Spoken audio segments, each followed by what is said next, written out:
Well, we're excited to be here. Please have a seat, have a little fun today. I'm here joined by our Congresswoman, Luna.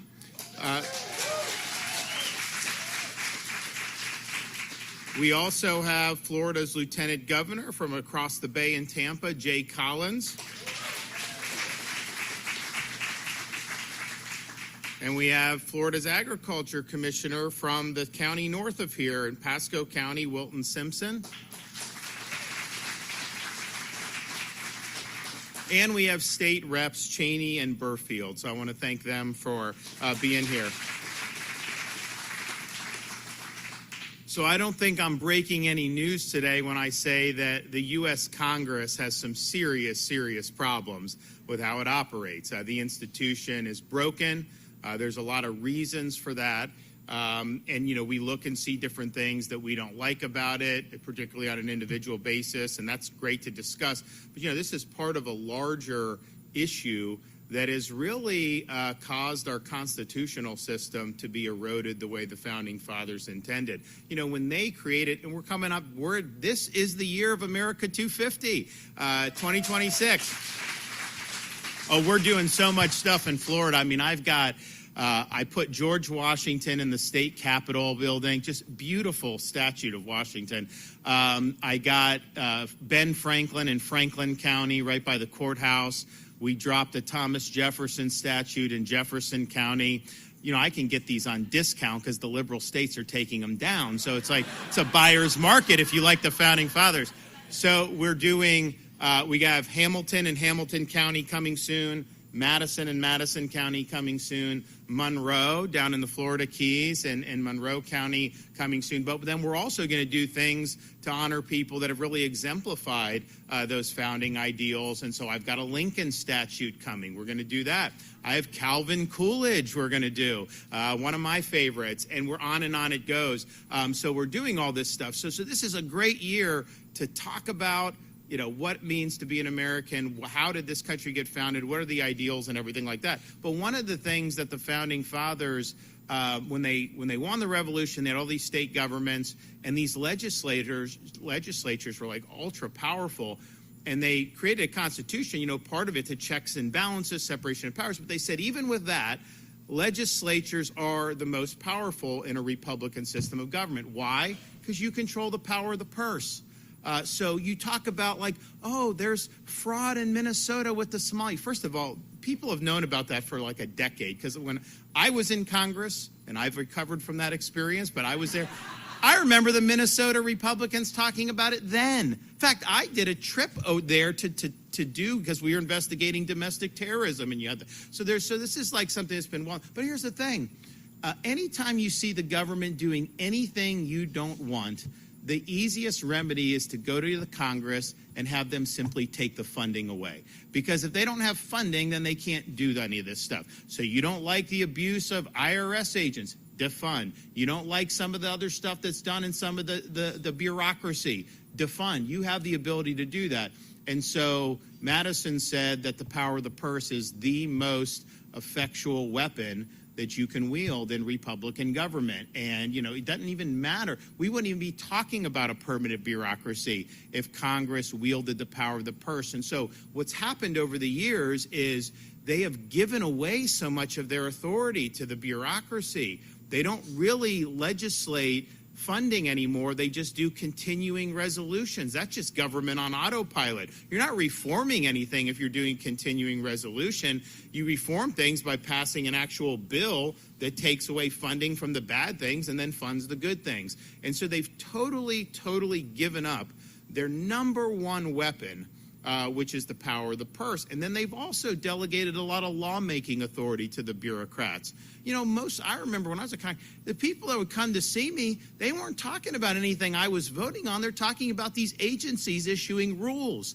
Nobody knows who these bureaucrats are, and then the rules come down, and then they got to deal with it, and there's no accountability. But, a lot of these congressmen have recognized, make the agencies do things that's going to piss people off, right? Like they could just give it to there and then they get reelected, and that's kind of how it is. So there's been a lot of things that have led to this, but I think ultimately, you do have an institution that just doesn't do what the Founding Fathers envisioned. It's really distorted government, particularly on the spending side, particularly with having, a big administrative state.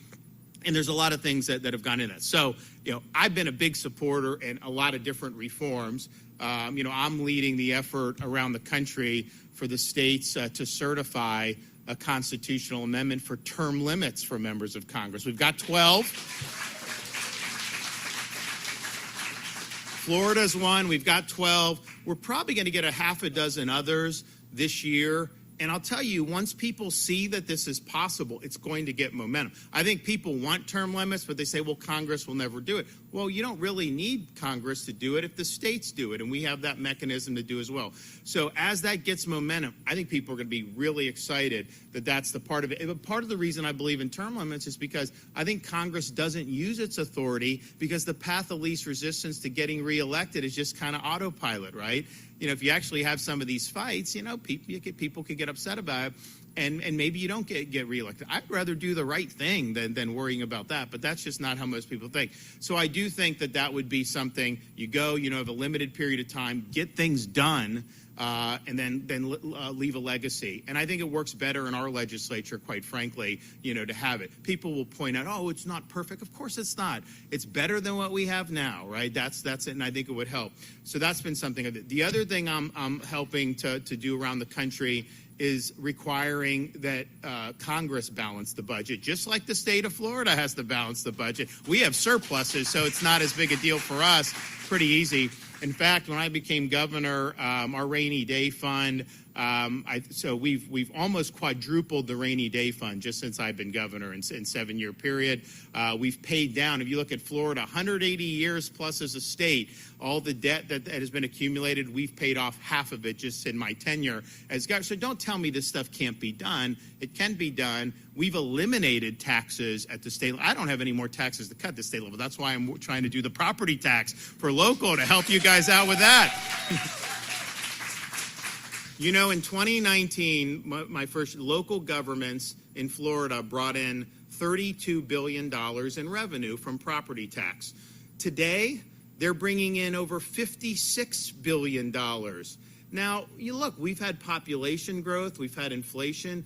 I'm not saying that it wouldn't go up more than 32 just naturally with all those things, but it wouldn't go to 56. And so the question is, how is that money being used? And would you rather have that returned to you as a homeowner rather than continuing to feel the growth? Because the reality is, whether you like or not, you cannot have 6 or 7 years where you're almost doubling the amount of revenue that's going in. That is not going to ultimately work in the long term. So we are working on that. But a balanced budget requirement, we have 28 states.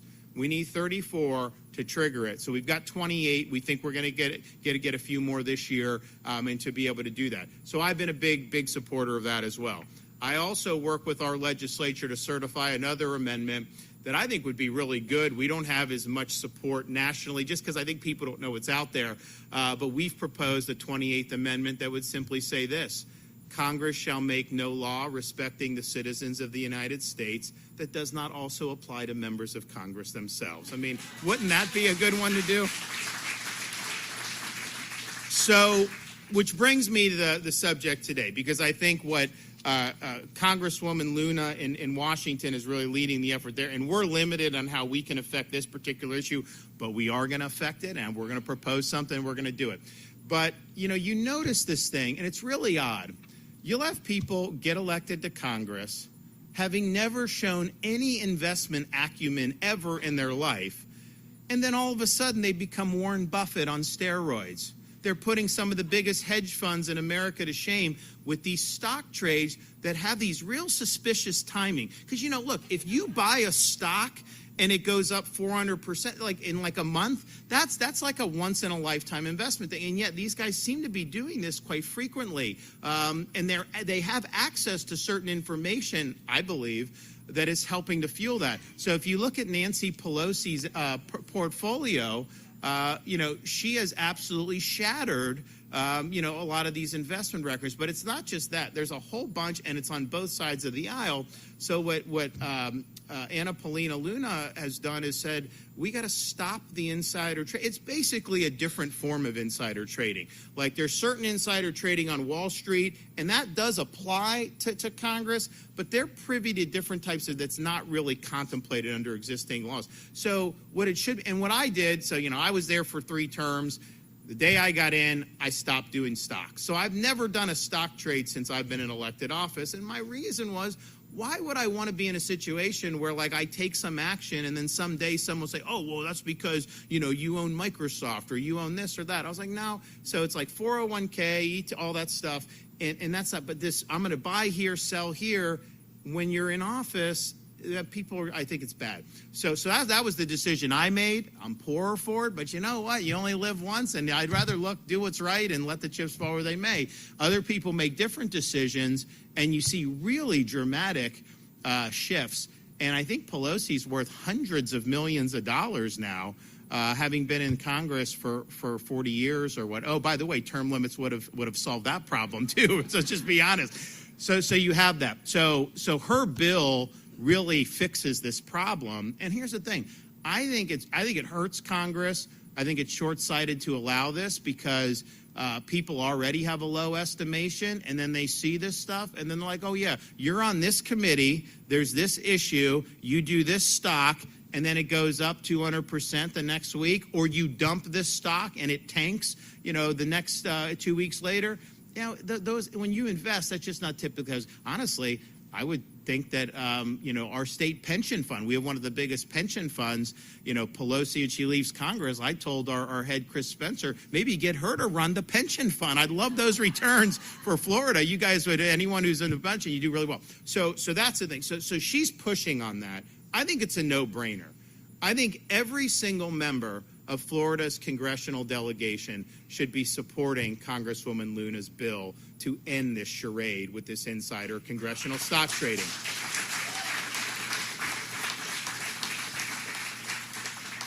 And it's the right thing to do. Now, from the state level, we're active. It's like, okay, well, maybe we can just do it for our federal representatives.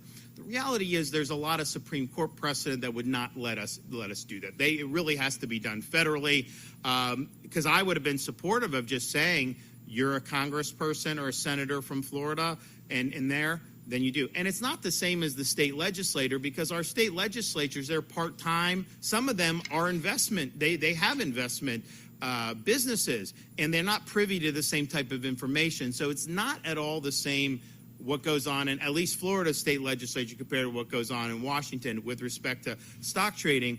But so it's like, how can we do it? So what we're going to propose, I have some members of the legislature that I think thought of this. I don't think I thought of it. And so hopefully they'll do it. But what we're going to do, and then we are allowed to do this, is when they qualify for federal office, there's going to be a checkbox. Do you intend to trade individual stocks while you're in Congress? Yes or no? And so you as a voter will know what they said. And if they say no, well, when they run for re-election, they have to answer a second question. Did you, in fact, trade any stocks individually while you were in Congress? And if they say yes, then that means they broke their word to you and honestly lied on those forms. And so that's what we're going to do. It's within our power to do that. We wouldn't be able to do anything more than that without running afoul of major Supreme Court precedent. Because, the Florida voters actually voted for term limits for Congress in the early 90s. There was a big push to term limit Congress state by state. So our congressmen would have been term limited. Our U.S. senators would have been term limited. U.S. Supreme Court, in a case called Thornton, 5-4, said that was not allowed. Now, the dissent was written by Justice Clarence Thomas, and usually Thomas is right, and he was right on this one too. But the reality is that is where we are. So I don't think it would end up being something that we would be able to sustain right now. So hopefully they get momentum this year to finally get this done. I know she's going to talk about that. And if they do, then to me, I think it solves the problems. But in the meantime, what we're doing here in Florida, that's going to help you as a voter to be able to ferret out.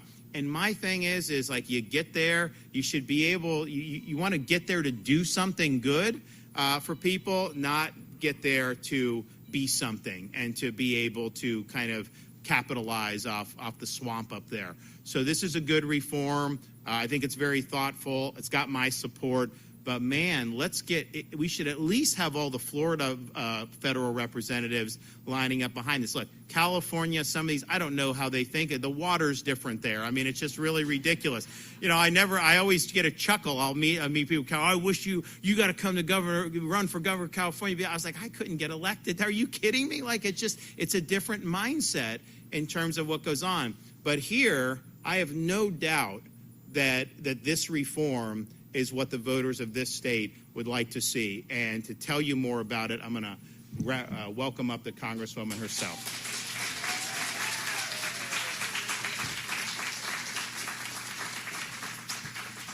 First of all, I just want to make it known that I fully support the governor's efforts in doing what he's doing, specifically for leading the charge on this at the state level, because, as he pointed out, Nancy Pelosi's stock portfolio, 17,000% returns, outperforming Warren Buffett. On average, members that do engage in stock trading on both sides are getting 600% returns and outperforming the S&P. So how could you ever expect members of Congress to truly work for the American people if this is indeed what they're doing? And it's wrong, and it needs to stop. And so I am very happy that Governor DeSantis has been able to lead on this effort. I hope other governors follow in suit. And I do think that he's owed a round of applause for this, because this is something that is politically dicey, but a good thing to do.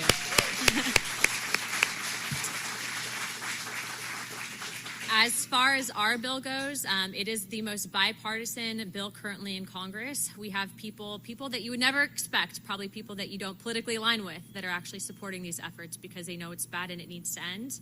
And I'm happy to report, Governor, that we actually have met with the Speaker of the House and that we are going to be putting something on the floor coming up this quarter that will permanently stop the insider trading, which it is happening in Washington, D.C., but it's permanently going to stop it in D.C. So happy to report back on that.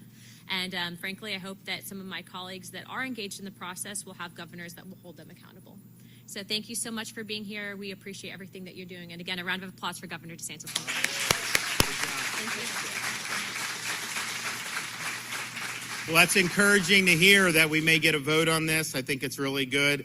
Do you guys, I got Wilton, Jay, do you guys want to say anything? Come on up.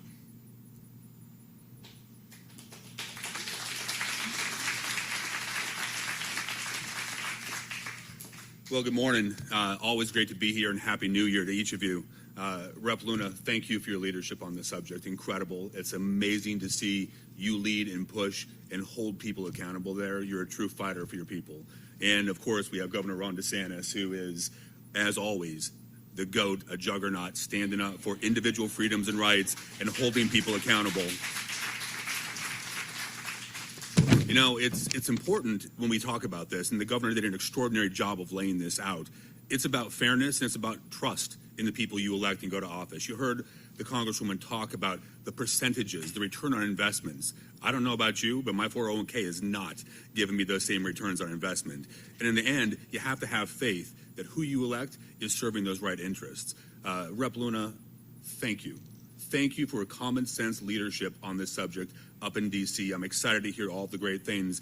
And Governor DeSantis, again, an incredible nuanced, simple, straightforward approach to hold people accountable. A checkbox saying yes, no, I'm going to trade or I'm not going to trade. It's a simple way to hold people accountable and give power back to our people to say, look, you said this, you did that. Where's the accountability? As always, it's great to serve in the great state of Florida, 23.5 million people, and we lead on freedom, truth, and transparency. Governor DeSantis, thank you. I appreciate it as always to speak. Thanks a lot.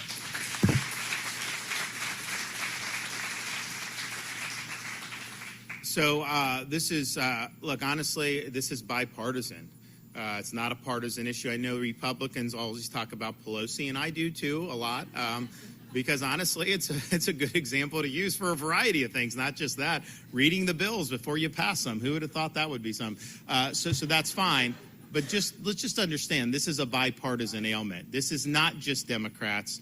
And I think it's important that as Republican you're willing to stand up and say, you know what, we need to clean both houses up there. We've got problems on both sides of the aisle. Same with term limits. You know, people, there's not a single issue that spans partisan, gender, race, anything cleavages, then everyone wants it, right? It doesn't matter you're Republican, Democrat, Independent. And because people realize there's a problem on both sides of the aisle with the incentives that have been created. So, and the thing is I think when you do reform like what the Congresswoman wants, what happens is like most people that get elected actually want to do the right thing. I think that there is some idealism, but man, you get up there, it's like a meat grinder. And they just beat that idealism out of you, and it just like, you know, and so you're just left. And so I think, and people follow the incentives. And it's like, well, I'll go along to get along. And I think some of the stuff with the stock stuff is like people are doing it. And so that's kind of here. I don't know that even people are intending to go to Congress for that. But I think once you get up there, I guess it's like, you know, you catch Potomac fever or something. It's just people change, right? That was the one thing I used to appreciate when I wasn't there long enough. But like I come back and like people would say, you didn't change. Thank you for not changing. Like the same person, you go in, you come out. And that's important for that. But I think this is really good and it'll be there. And then the other thing I'll just say on a different subject is we are looking very seriously at, and not necessarily as me, I mean, I'll be supportive, but it's through the Attorney General's office that is able to bring these things, to be able to bring potentially a state case against Nicolas Maduro. You know, he was obviously very involved with drugs. He was obviously very involved with bringing drugs, particularly to Florida and across the. But you know what he would also do, and this is not in the federal indictment in New York, he would empty his prisons and send them to America across the border. And we'd end up with some of these people in Florida, Tren de Aragua gang members that were in prison there, and he did that. And so to me, that is a very hostile act. So we're looking at the statutes to see, obviously we've got robust narcotic statutes, but certainly on that importing the criminal element, because, you know, it's funny. I mean, remember a few years ago, we helped with transportation to Martha's Vineyard, very nice place. And, you know, you had a plane load of people that were in the country illegally. And it turned out, so this is, I think, probably like, you know, the fall of 22. So I was running for re-election. And most of them were Venezuelans. And the media was saying, oh, how dumb the governor, all the Venezuelans, Americans in Miami, they're going to hate it, all this stuff. Why is he doing? And so, you know, and I didn't think it was right, but you never know, right? So I'm down in Doral like the next week, and these guys are high-fiving me. Because they said Maduro is sending people to the border who should not be in this country. And so they knew better than anyone what was going on. So the narcotics, the gang, but also the immigration and what was done to do that, to put people at risk. And we've had people in Florida that have been victimized by Tren de Aragua gang members. And many of those people likely would never have even been able to come here, even with Biden's open border, had Maduro not been releasing people from prison. So we're going to look very seriously at that. Okay, back there, anybody? Governor, when it comes to Venezuela, since you were talking about it, yesterday you said that you wanted the people to liberate themselves. How does that look? And if you were in the White House today, would you have done what President Trump ordered the action in Venezuela? Would you have done that? If ifs and buts were candy and nuts, every day would be Christmas, my man. I mean, that's just the nature of it. No, look. You go back, I mean, this has been an issue in this state that I've been very vocal on for 15 years. I mean, actually, Chavez came to power probably sometime in like 2006 or 7 in that time period. And what did Chavez and Maduro do? They totally tanked the country. They tanked the economy. They repressed people. They took what should be the most prosperous country in South America and turned it into a place where people have to eat trash to be able to survive. And so I've always viewed Maduro as somebody that was illegitimate. And clearly this most recent election, I mean, was an illegitimate election in 2024 down in Venezuela. So bringing him to justice is absolutely appropriate. The larger context is this. During Biden's presidency, what we saw was increasing hostility throughout the Western Hemisphere to the United States of America, with the installation of a lot of Marxist regimes. In fact, there were more Marxist regimes at the height of Biden's presidency than there were at the height of the Cold War. Because obviously, Brazil was taken over. You got Venezuela, Colombia had to take over, Cuba, which is orchestrating a lot of this. And you have some really, really rogue regimes. Honestly, with Trudeau, I counted Canada as a Marxist regime at that time, too. And not that it's a little better, but that, he was a piece of work. So you just had that. Mexico has been a total a narco state. So now, Malay gets in. We got a new president in Chile coming in. Hopefully Venezuela can turn, because they have massive resources. They have gold, they have oil, they have things. They could be an extraordinarily prosperous, free country. But they've got to choose that. And, it's interesting. I had remember Juan Guaido back in, this was during Trump's first term. His wife we brought her to Tallahassee. We thought that was something that was imminent. And it kind of just was a stalemate for a long time. And so now they have an opportunity to be able to choose a better path. I don't think that can be imposed, by the United States. But I think Maduro really was repressing kind of the positive energy there. And so now they have a pathway to maybe get their country on a better course. But they could be very, very successful. There's no question about it. But it just shows you, I'm watching this guy in New York City, and he talks about the frigidity of rugged individualism, that they're going to choose the warmth of collectivism. And I'm just thinking about myself, the 100 million dead bodies because of collectivism, those are cold, dead bodies. It's not warmth. Why do you have to build walls to keep people in collectivist societies? Why do you have to resort to coercion and force in collectivist societies? Cuba, are people emigrating to Cuba? No, they try to leave Cuba. Are people emigrating to Venezuela? They've had millions and millions of people flee the country. And so this is just a textbook example of the failure of leftist and Marxist ideology put into place. So now you have New York City, and they're going to try to repeat kind of a similar song. Now, he's limited because he's a mayor. He's not a head of state. He thinks he's a head of state, but he's not. And so they're limited. But, it's funny. You have all this lofty rhetoric, say everything's going to be free, and then they just raise the subway fares. It's like, it doesn't work. None of this stuff will ever work. And so it was sad that they went down that road. And hopefully there's enough people that go back there to really prop up a better way forward.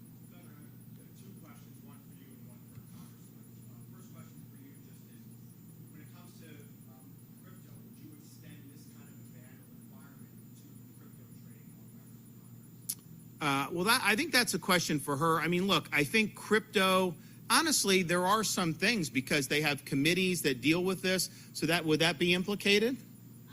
I think in general, the overall reform. Sorry, yeah.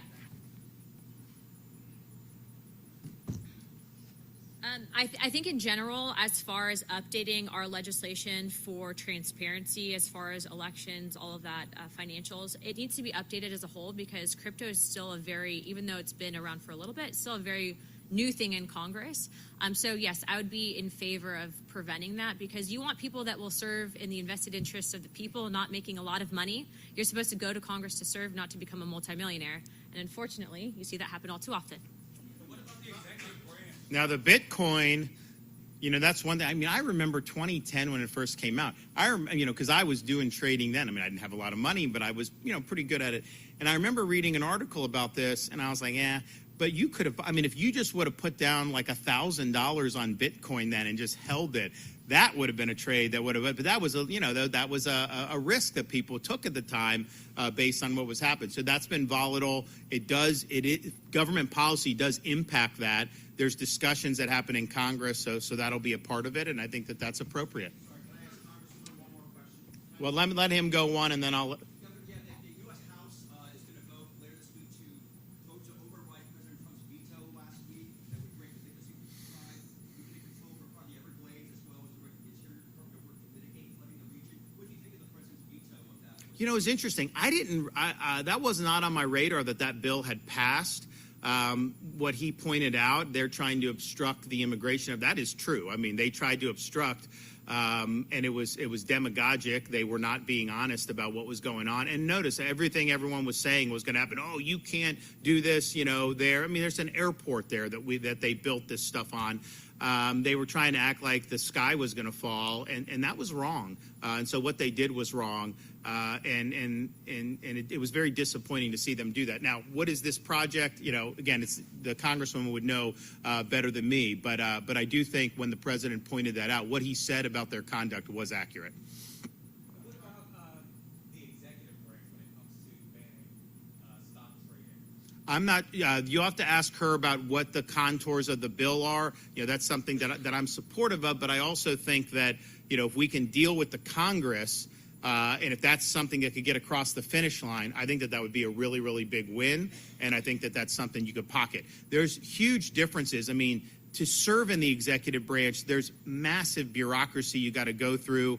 There are massive disclosures. I don't know that it would be the same to say, like, a cabinet secretary versus a member. The members of Congress, I think the rules are just different. I think they are very much more liberal than what you have for that. So, all right, so I'm going to do, we got some good announcements this week, so this is a good one. I'm looking forward to this vote up there. I would hope to see every member of Congress in Florida voting with Anna Paulina Luna on this in favor of it. And, it is an election year, so maybe voters will take notice if some don't. And you never know how these districts are going to shake up, right? I mean, that's all up in the air, and there's a lot of uncertainty there. So and then we got big announcement tomorrow, so stay tuned. And then another, I think, actually, we're going to punt the Thursday to Monday. So we've got a couple major things coming down the pike, and we're going to start off 2026 with a bang. So God bless everybody. Thank you.